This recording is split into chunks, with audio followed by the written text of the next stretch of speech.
સર્વ મિત્રોને મારા જય શ્રી કૃષ્ણ. રાધે રાધે. મિત્રો, શું તમે ક્યારેય વિચાર્યું છે કે જ્યારે કોઈ વ્યક્તિની અંતિમ યાત્રા નીકળે છે ત્યારે લોકો વારંવાર રામ નામ સત્ય છે એવું કેમ બોલે છે? શું આ માત્ર એક પરંપરા છે કે તેની પાછળ કોઈ ઊંડો આધ્યાત્મિક અર્થ છુપાયેલો છે? આજે આપણે જાણીશું કે રામ નામ સત્ય છે એવું કહેવાનું સાચું કારણ શું છે, શાસ્ત્રો તેના વિશે શું કહે છે અને આ શબ્દો આપણા જીવનને શું શીખવે છે. ગરુડ પુરાણમાં ભગવાન વિષ્ણુજીએ ગરુડજીને મૃત્યુ, આત્માની યાત્રા, કર્મફળ અને મોક્ષ વિશે ખૂબ જ મહત્વપૂર્ણ જ્ઞાન આપ્યું છે. તેમાં સમજાવવામાં આવ્યું છે કે મનુષ્યનું શરીર નાશવંત છે, પરંતુ આત્મા ક્યારેય મળતી નથી. મૃત્યુ પછી આત્મા પોતાના કર્મો અનુસાર આગળની યાત્રા કરે છે.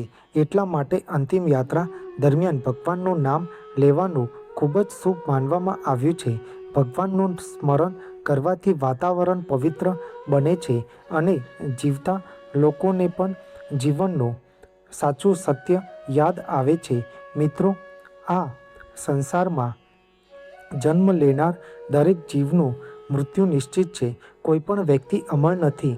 ધન, દોલત, સંબંધો, માન સન્માન અને વૈભવ બધું જ આ દુનિયામાં રહી જાય છે, પરંતુ ભગવાનનું નામ અને પોતાના કર્મો જ મનુષ્યની સાથે જાય છે. હિન્દુ ધર્મમાં ભગવાન શ્રી રામ નામને મોક્ષ આપનાર અને સર્વ પાપોનો નાશ કરનાર માનવામાં આવે છે. કલિયુગમાં ભગવાનના નામનું સ્મરણ સૌથી સરળ અને શ્રેષ્ઠ સાધન ગણાયું છે. તેથી જ કોઈ વ્યક્તિના અવસાન પછી તેની અંતિમ યાત્રામાં રામ નામ સત્ય છે નો ઉચ્ચાર કરવામાં આવે છે. ઘણા લોકો માને છે કે આ શબ્દો મૃતકને સંભળાવવા માટે બોલાય છે, પરંતુ શાસ્ત્રો મુજબ તેનો મુખ્ય હેતુ મૃતકને નહીં પરંતુ તેની સાથે ચાલતા જીવંત લોકોને યાદ અપાવવાનો છે કે આ દુનિયામાં જો કંઈ સત્ય છે તો તે માત્ર ભગવાનનું નામ જ છે. આ શબ્દો આપણને યાદ અપાવે છે કે એક દિવસ આપણે પણ આ દુનિયા છોડીને જવાના છીએ. તેથી જીવનમાં અહંકાર, લોભ, ક્રોધ અને મોહ છોડીને સારા કર્મ કરવા જોઈએ. કારણ કે મૃત્યુ પછી ધન, દોલત કે પરિવાર સાથે નથી આવતો. માત્ર પોતાના કર્મો જ આત્માની સાથે જાય છે. બાકીનું બધું આ સંસારની મોહ માયા છે.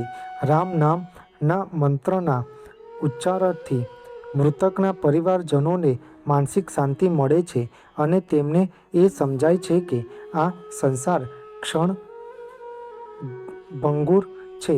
રામ નામ સત્ય છે બોલવાનું બીજું કારણ એ પણ છે કે રસ્તા પર ચાલતા લોકોને ખબર પડે કે અહીંથી અંતિમ યાત્રા પસાર થઈ રહી છે, જેથી તેઓ માર્ગ આપી શકે. શાસ્ત્રોમાં અંતિમ યાત્રાને રોકવી શુભ માનવામાં આવતી નથી. કેટલાક ધાર્મિક મતો અનુસાર મૃત્યુ પછી થોડા સમય સુધી કાનની શ્રવણ શક્તિ કાર્યરત રહી શકે છે. તેથી ભગવાનનું પવિત્ર નામ સંભળાવવામાં આવે છે, જેથી આત્માને સદગતિ અને ભગવાનના ચરણોમાં સ્થાન મળે છે. મિત્રો, અંતિમ સંસ્કાર પૂર્ણ થયા પછી મોટા ભાગના લોકો ફરીથી મોહ માયા અને મનુષ્ય જીવનમાં વ્યસ્ત થઈ જાય છે. પરંતુ જે વ્યક્તિ રામ નામ સત્ય છે ના સાચા અર્થને સમજી લે છે તે જીવનને નવી દિશા આપે છે. તેથી જ જ્યાં સુધી જીવન છે ત્યાં સુધી ભગવાનનું સ્મરણ કરો, સત્યના માર્ગે ચાલો, માતા પિતાની સેવા કરો, જરૂરિયાતમંદોની મદદ કરો અને સારા કર્મો કરો. કારણ કે અંતે ભગવાનનું નામ જ અને સારા કર્મો જ આપણા સાચા સાથી બનવાના છે.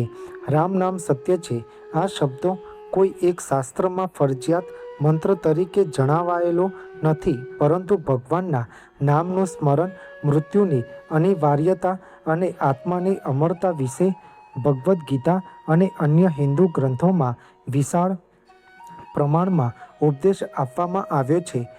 તમને મારી આ માહિતી સારી લાગી હોય અને કંઈક નવું જાણવા મળ્યું હોય તો મારી આ ચેનલને લાઇક, શેર, કોમેન્ટ, સબસ્ક્રાઈબ કરજો, જેથી તમને મારા નવા વિડીયોની માહિતી મળતી રહે.